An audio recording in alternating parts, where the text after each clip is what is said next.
Hi guys, welcome back to my channel Lush Foliage. In today's video we are going to be talking about another beautiful philodendron called as the Philodendron Calkins Gold, or also called as the Golden Calkins.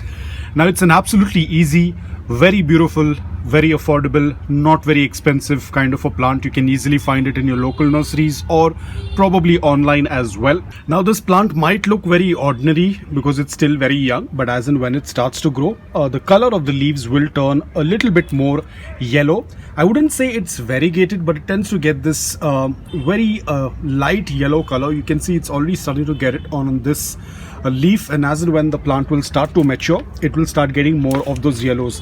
And it is a climbing plant, so you'll have to offer a pole, maybe a moss pole, coir pole, or a sphagnum moss pole is going to work out really well. It will start to grow vertically. So whenever a plant is growing vertically, the best method to propagate them is via doing a stem cutting or the nod cutting, just a couple of centimeters below the nods. I'll put the link in the description below. You can check out the entire video because the process of propagating a philodendron is the same. Another important thing, this plant looks very similar. A lot of people tend to confuse the Calkins Gold with our painted lady because they look very similar to each other. But if you're going to keep them next to each other, you will quickly find the difference, because the main difference is the size of the leaves. Our Gold Calkins will have really large leaves as compared to our painted lady. Even the painted lady, as and when it starts to grow, the leaves will turn double the size or probably triple the size of what it is right now, but these will grow even more larger. Apart from that, the shape of the leaves are more arrow shaped, whereas these also are arrow shaped, but they are quite smaller as compared to the Calkins. Now getting back to this plant, let's talk a little bit in detail about the light. Of course, it requires a good amount of indirect bright light. Do not expose it to direct sunlight. The plant cannot handle too much of direct sunlight. Probably early morning, if you receive a mild sunlight before 9 a.m. or 10 a.m., you can offer that light. But after that, please do not expose it to direct sunlight, otherwise the leaves will get burnt. And this goes with most of our philodendrons. You can either grow it indoor, you can grow it outdoor. Indoor, keep it in the brightest spot or closer to the windowsill. Or if you do not receive any light, you can even go with artificial lights like grow lights as well, and it is going to work out really well. Do not keep them under the air conditioning vent or the heater, because that will again damage the plant. Ever since I got this plant, there was a lot of damage on the leaves. Probably in the post stage you can see a little bit of wear and tear, but the plant is doing quite well. It has got adjusted very well. You can see it's putting out a new leaf, and I think the new leaf also has a small little cut. Probably in the process of acclimating, it put out a new leaf, and the new leaf is struggling a little bit, but that's absolutely okay.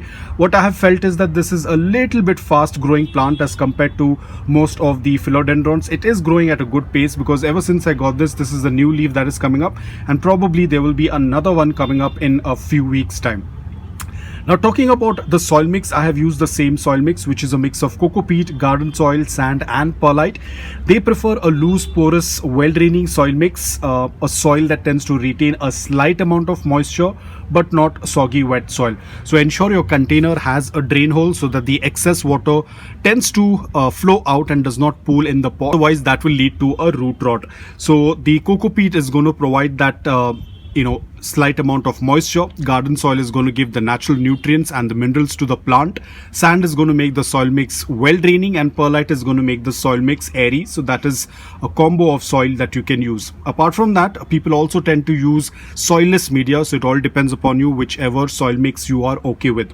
Now talking about fertilizers, please don't add fertilizers during the winters. That's when the plant tends to slow down its growth. Even the watering has to be reduced during the winters. Summer is their growing period, so give fertilizers during the summers. You can do it once in 15 days or once a month, depending upon what kind of fertilizer you are using. Always dilute the fertilizer and moisten the soil before adding any kind of fertilizer. Watering, this is something I leave it up to you, because everyone has a very different environment. Some people grow it indoor, some people grow it outdoor. So this is something that I leave it up to you, because everyone has a very different soil mix. Some people have a soilless media, some people have only soil or some perlite or some pumice. some people have peat moss. So it all depends upon you, but the most important thing is do not keep this plant underwatered. The moment you see around 1 to 2 inches of the upper layer of soil is dry, go ahead and do a complete watering. Again, the watering is going to change as per season. During summers, the plant would require a little bit more frequent watering. During winters, you'll have to reduce the watering, and again, this all depends upon your environment. So that's why the watering topic is something that I leave it up to you. All you have to do is just check it individually. Do not keep them underwater for too long. A lot of times people tend to kill their plants because of underwatering or because of overwatering. So this is something that you have to individually check and water your plants. Now, talking about temperature and humidity, these are tropical plants. They prefer a warmer environment. So a temperature between 15 degrees Celsius up to 34-35 degrees Celsius is going to work out really well. These are not frost hardy. So if you are from a place wherein you receive a lot of snowfall, or you receive or experience snow, please don't leave them outdoors. If you're growing them outdoor during winters, you'll have to get them indoor. Leaving them out in cold anywhere below 5 degrees Celsius, I don't think they are going to survive because they are tropical plants. Now, talking about pest issues, this is something that is very important to check. Mostly spider mites. Most of the philodendrons get affected with spider mites. They will usually attack the underneath of the leaves, so always turn the leaves and check. Probably once in 2 weeks or once in 3 weeks, do a thorough check. Mealybugs, you might happen to see it on the stem area. Usually what happens is that the spider mite attack starts on a very small scale, and it takes probably 1 to 2 weeks for them to develop into an infestation. So we have enough time to check for our plants. The same goes with mealybugs as well. They do not reproduce overnight. You have enough time to check and get rid of them. Always get rid of them at the early stage. Do not wait for the last minute. Don't let the plant get into an infestation, because then it's going to become very difficult to treat the plant. A lot of times, by adding chemicals or by spraying something when there is a heavy infestation, it not only kills the mealybugs and the pest, at times it also damages the plant, and it even kills the plant as well. So it's extremely important that you do a thorough check of your plants. So now, talking about, is this plant toxic? Yes, it belongs to the genus of Philodendron. It is a toxic plant if the leaves are ingested. But if you're just going to keep it like this, and if you're not going to ingest the leaves, it's an absolutely safe plant. The only issue is with the small kids or pets, if they happen to ingest the leaves, that can cause an issue. So if you're going to keep it at a safe distance, it's not going to be an issue. Even I have my dog around, but she is very well aware about the plants. She usually does not go and nibble on my plants. So I usually tend to keep all my plants around, and she even moves around, but she never goes and tries to take a bite of the leaves, because she's kind of trained with this. So a lot of people who new pets, that's when it is a little bit difficult. So ensure that you're keeping the plants away from the reach of them, because a lot of times domesticated animals like cats or dogs, they're not very aware about the surroundings, and they might be a little bit curious, especially when they come in a new place. And if you already have an existing garden with such plants, they might go and nibble. So that can be a little bit dangerous. So if you have a situation like this, then keep this plant at a safe distance. Other than that, it's a very, very easy to grow plant. As and when it will start to grow, it will start to climb. So we will require a mouse pole stick. So if you're a person who's looking out for a very different variety of plant, then this is one of the plant you can add in your collection. As and when the plant will start to grow, I will definitely give you some more updates, because even I'm waiting to see that beautiful yellow color that is going to show up on the plant as and when the plant starts to mature and starts to grow. Poles, I will wait for some time, because you can see they don't have any aerial roots right now.